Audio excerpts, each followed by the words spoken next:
All right, I want to thank everyone once again for coming out here. I'm going to close up. Hopefully, Mr. Speaker, we have given you enough to work with that you'll be able to come to a decision in a quick manner, as time is important. I can't stress that enough. I'd like to do a quick rundown of the opposition's arguments, but first I'd like to make a quick distinction.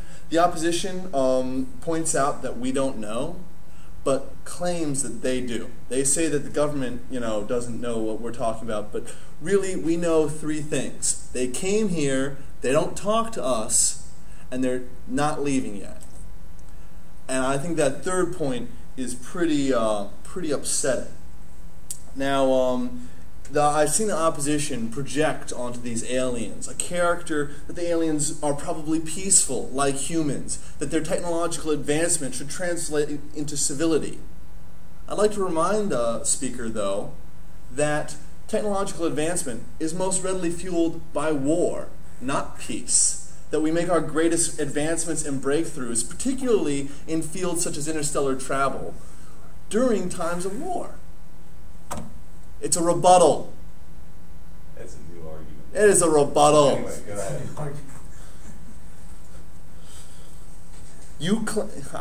You had an argument on this already. All right. I would like to point out that they are interrupting me. We'll give you 20 extra seconds. Okay. All right. You mentioned that peace is the way. You mentioned that there's an option for peace here. If these aliens truly are as superior as the opposition claims they are, there is no chance of peace. You cannot have fair trade without sovereignty. There is no hope for that. In history, when we see two nations come together and one has a sovereignty over the other, when one nation is so weak as to be completely inferior, the result is inevitably tyranny. Would we subject humanity to that? I say no. Further, the opposition maintains the technology that the aliens possess is so superior as to render our weapons useless. I disagree once again. Historically, the destructive power of technology has far outpaced the defensive or preserving powers, and so I would say that I doubt the aliens could withstand the destructive potential which we have realized, though I do believe the aliens hold within that one craft destructive potential to potentially annihilate the entire Earth. It is not beyond saying so. That craft itself could hold enough of our nuclear weapons to annihilate the whole Earth without any new technology. There is no way that they couldn't be able to destroy us. The threat here is phenomenal, really huge. And the fact is, we can't trust them. They have not made communication with us. And therefore, we don't have the grounds necessary to establish peace.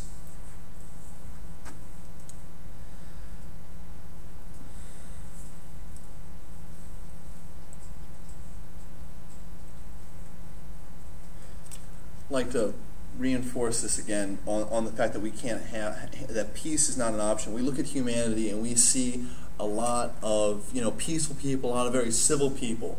We also see a lot of warlike people. Even if we tender an olive branch, how long can we maintain that? How long before someone does something stupid? It'd be better that this government take a responsible action, take an informed action, take an intentional action than allow humanity to unconsciously blunder into a war. That we take steps now successfully so that we do not risk failure later. And if we do fail now in this strike, then I would say we had lost to begin with, and that we have lost nothing through our decision.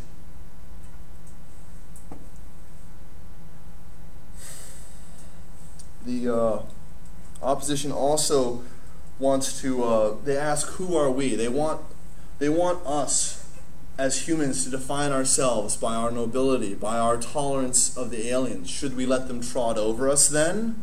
Should we prove how noble we are as doormats to a new planet? I answer, who are we? We are strong. We are survivors. And we do not open ourselves up to an alien picnic. I mean, even if they are just out for a jaunt about, I don't think we should be tolerating such activities without any communication. That's the biggest problem I see with the opposition's arguments, is the failure of these aliens to make communications undermines any point that they make about civility.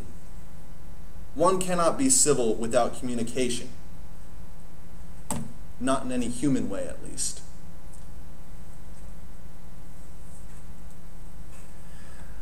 I'd like to re-emphasize that the government's case statement is to neutralize all potential alien threats. We do not stand to make war. We stand to defend ourselves. This strike, be it preemptive, is one in self-interest, natural. It's 30, right? That's 30 more. 30? Yeah. It's natural self-interest that drives us. If an alien species cannot understand this, then I do not understand how they could have come to such advancements as they already have. Mr. Speaker, I leave you with these words to make your decision.